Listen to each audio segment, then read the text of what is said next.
Apa hukumnya memajang foto dalam rumah termasuk foto Masjidil Haram atau Nabawi? Saya sudah pernah bilang, kalau foto yang berjiwa, gitu kan, manusia, hewan, jin, ya, ulama masukkan jin dan juga masukkan malaikat di sini. Kalau 4 makhluknya Allah ini, maka tidak boleh, gitu kan, dipajang. Karena memang ada hadis Nabi SAW, rumah yang terdapat gambar yang berjiwa tidak akan dimasuki oleh malaikat, gitu kan. Jadi kalaupun darurat antum punya foto di rumah, maka minimal sekali taruh di album, kapan butuh baru dibuka, gitu kan. Seperti itu. Karena memajangnya punya hukum sendiri, dan antum bisa kembali penanya ke buku yang pernah saya bawa, judulnya Rumah-rumah yang tidak dimasuki oleh malaikat. Itu bisa dilihat, insyaallah. Izin bertanya Buya, bagaimana hukumnya bila di rumah ada gambar para ulama gitu Buya, seperti yang tadi disampaikan Buya. Baik. Itu Buya. Masya Allah, subhanallah. Terima kasih pertanyaannya. Terima kasih Buya. Waalaikumsalam. Assalamualaikum warahmatullahi wabarakatuh. Assalamualaikum warahmatullahi wabarakatuh. Jadi gambar para ulama ini termasuk jenis fotografi. Di urutan yang keberapa? Yang keempat tadi. Fotografi asalkan terhormat, bukan membuka aurat dan yang lainnya, maka di sini kebanyakan ulama memperkenankan. Boleh. Jadi memajang foto-foto itu adalah bukan termasuk yang dikutuk dari musawwirin tadi. Ini sesuai dengan rincian tadi. Karena fotografi itu adalah bukan membuat sesuatu yang baru, akan tapi di situ hanya orangnya ada, disimpan di alat, kemudian dikeluarkan di dalam bentuk kertas gambar. Tidak lebih seperti cermin yang kami jelaskan tadi. Ini adalah urutan yang keempat. Kebanyakan ulama mengatakan boleh. Kalau di sana ada orang mengatakan haram, Anda tidak usah gelisah, tidak usah risih dengan mengatakan haram, karena yang mengatakan haram pun juga mereka beralasan. Tapi yang mengatakan halal sudah jelas tadi kita akan ila raqman fitobin, itu adalah sudah kita jelaskan tadi dalam pembahasan kitab Riyadhus Shalihin ini. Jadi secara umum mungkin jawabannya begini, kalau gambar-gambar terhormat semacam itu tidak ada membuka aurat, tidak membangkitkan syahwat, apalagi seorang tokoh ulama, maka yang demikian itu adalah kebanyakan ulama mengatakan hal itu diperkenankan. Tapi jika Anda menemukan orang melarang yang demikian itu, Anda nggak usah gelisah, nggak usah pusing, karena mereka juga punya hajah. Mungkin latar belakang kampungnya adalah kampung yang biarpun gambar juga akhirnya disanjung, dipuji atau bahkan disembah karena punya keyakinan sebelum Islam. Jadi ini adalah masalah khilaf. Mohon semuanya yang lembut dan lembut perilaku dan lembut hati dalam menyikapi ini. Kalau Anda ingin memajang, Anda memajang ikuti pendapat yang diperkenankan. Kalau Anda ketemu orang yang melarangnya, apalagi itu tamu Anda, selagi masih bisa diturunkan, turunkan untuk sementara, menghormati mereka. Karena yang mengharamkan itu sendiri juga. Baik. Tapi mungkin pertanyaannya, ada kelompok yang mengharamkan foto, cuma nonton YouTube. Mengharamkan foto pakai kamera, nonton video. Dia mengharamkan foto. Baru tadi pagi kita bahas, malam tadi. Dalam 1 detik video itu ada puluhan gambar yang bergerak. Diganti-ganti, baru kelihatan dia bergerak.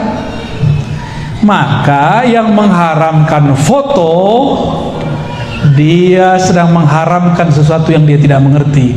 Dia telah bertentangan dengan satu ayat, wala taqfu ma laysa laka bihi ilm.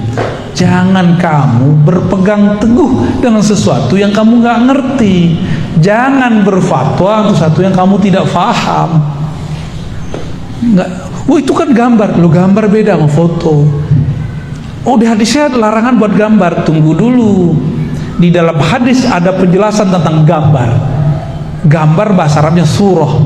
Ternyata surah ada satu hadis di riwayat Nasai, suratun timsal.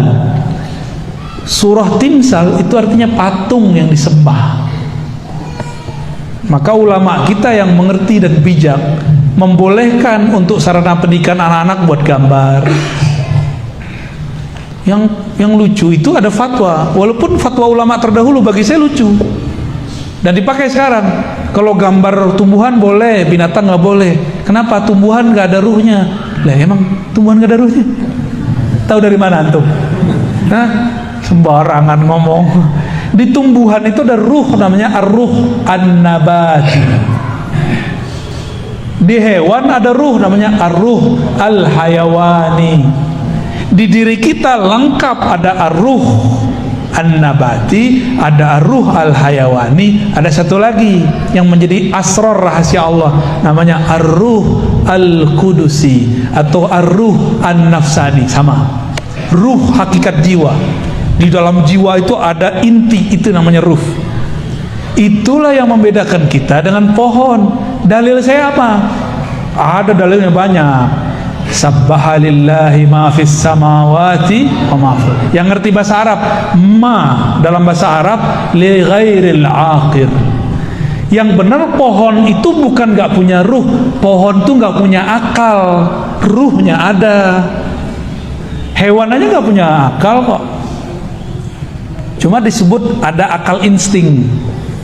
Nabi ketika bersandar di satu pohon, di satu bukan pohon, kayu, lalu dibuatin mihrab, mimbar. Nabi kemudian meninggalkan itu kayu. Nangis nggak kayunya? Hanna hanina. Begitu di hadisnya. Itu kayu nangis, Pak. Kalau nggak ada ruh di dalamnya, mungkin nggak dia nangis. Jadi ciri-ciri ini kayu udah mulai nggak ada ruhnya, itu dia lapuk. Ini masih tahan nggak nih? Ada ruh, Pak, di sini, ruh nabati. Ya, cuma dia lagi stagnan, nggak tumbuh. Ya, antum masih tumbuh nggak? Yang ada maju, melar.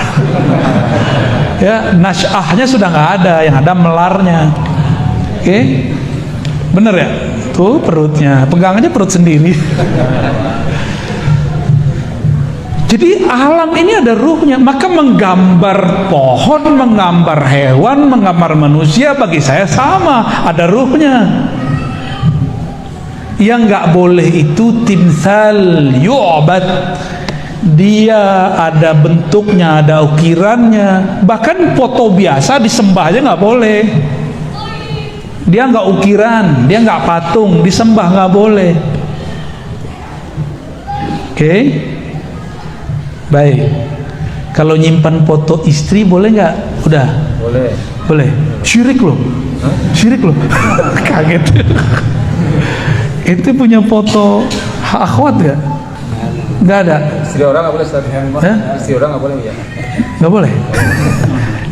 Istri mantan orang. Beneran nanti nggak nyimpen. Wah, soleh bener. Godul basor sampai ke dompet-dompetnya coba. Nonton boleh nggak? Nonton berita itu ada fotonya nggak? Ada gambar bergerak nggak? Disembah nggak? Ya nggak apa-apa. Ayo yang waras, ya. Ayo yang dalilnya mana? Afalata. Inna fi dzalika laayatin liqaumin yatafakkarun. Ini dalilnya semua dulu kita mikir, jangan mandek. Cukuplah pohon-pohon ini yang mandek, kita nggak usah mandek. Ya, Nabi ketemu Arab Badui. Nabi nanya, karena dia nggak beriman sama Nabi, kamu beriman nggak kepada aku jika aku panggil itu pohon dia datang ke sini? Cobain aja, kata si Arab Badui, ngejek dia, ya. Nabi bilang, wahai pohon kurma, kemarilah. Itu pohon membelah tanah dan dia bergerak. Itu si Badui langsung udah beneran ini. Nabi, coba antum panggil deh pohon, datang nggak di sini? Lo kenapa nggak bisa datang? Karena nggak tahu nama ruhnya. Itu pohon ada ruhnya. Kenal kita sama ruhnya, bisa dipanggil. Itulah mukjizat para nabi. Jika pada wali disebut karamah, kemurahan Allah, itu arti karamah. Karamah itu bukan kesaktian, kemurahan Allah. Kalau Allah nggak pemurah, nggak dikasih yang begituan. Gimana? Ya? Terjawab. Boleh nggak pajang foto? Kan itu pertanyaannya. Berarti udah terjawab ya? Boleh, tapi jangan dikultuskan. Ya?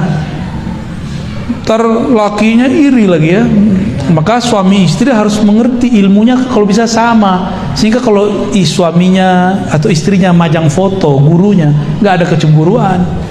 Apalagi mencium-cium foto kan gawat. Foto gua aja lu gak cium ya, tinggal dijawab kalau suami digituin ya, atau istri gitu ngomongnya, wah jangankan foto, yang ada di dalam foto itu aku cium ya. Jadi nggak usah cemburu sama foto. Dulu ada seorang syekh mursyid tariqah namanya Qadirun Yahya. Dia membolehkan muridnya melihat foto dia sebelum zikir. Karena kalau melihat foto langsung ingat lagi talqin zikir. Tapi biasalah orang suuzon dikira nyembah guru. Nah, hidup itu jangan pakai suuzon, apalagi beragama. Iyyakum wazzan fa inna dhanna akdzabal hadis. Jauh-jauhlah berprasangka, karena itu sebohong-bohong kata-kata dan aktivitas. Ya, kita nggak suzon juga ke kelompok sebelah ya. Yang banyak kan mereka suzon sama kita. Kita maulidan dibilang kita menyerupai Nasrani ya. Kita baca Sayyidina dibilang kita nyembah. Kita menjelaskan, ini hak kita menjelaskan bahwa kami bukan menyembah selain Allah. Kami tawasul tidak menyekutukan Allah. Kami maulid bukan menyamai, menyerupai kelompok agama sebelah. Kita punya agama sendiri ya. Sudah 1:30, habis ini saya mau jalan lagi ke Al-Maksum, Universitas Al-Maksum. Kita ada kajian di sana ya. Sekarang katanya sudah boleh ikut ya. Sudah boleh terbuka. Silakan kalau ada yang kesempatan, kita ngaji di sana tentang syariat, tarekat, hakikat, ma'rifat. Kalau mau di sana ya, teorinya. Prakteknya harus datang. Mahal itu, nggak bisa dibeli. Antum mau beli berapa juga nggak bisa. Kalian kesimpulan sama muhasabah aja. Baik, kesimpulan aja ya, nggak pakai muhasabah ya. Kesimpulan kajian kita pada siang yang berkah ini, pertama, keyakinan bahwa Allah bertempat bukanlah ajaran Islam, itu ajaran filsafat materialis ya, yang kemudian diayat-ayatkan, yang disunah-sunahkan. Yang kedua, ajaran Ahlus Sunnah, ajaran yang dibawa Rasulullah, cukup katakan istawa, cukup katakan nuzul, cukup katakan semua yang antum mau katakan, tapi yakini Allah bukan benda. Maka hilanglah bayangan duduk, bayangan berpindah-pindah dari dalam diri kita. Dan yang ketiga, sebenarnya pembahasan ini tidak wajib diketahui semua orang. Namun karena kerusakan akidah sudah berkembang, kerusakannya sekarang adalah berkembangnya keyakinan yang mendoktrinkan umat Allah bertempat, barulah kita buka suara. Dulu mana ada saya bahas-bahas begini. Bagi saya ini pembahasan orang pesantren, tapi umat sudah diracuni, maka kajian pesantren kita bawa keluar, kajian Al-Azhar kita bawa keluar, kajian ulama Hadramaut kita bawa ke sini, kajian ulama di Surabaya kita bawa ke sini. Ya, itulah oleh-oleh dari kami. Semoga bermanfaat, semoga kita diterima sebagai hamba Allah yang diridhoinya. Amin ya rabbal alamin.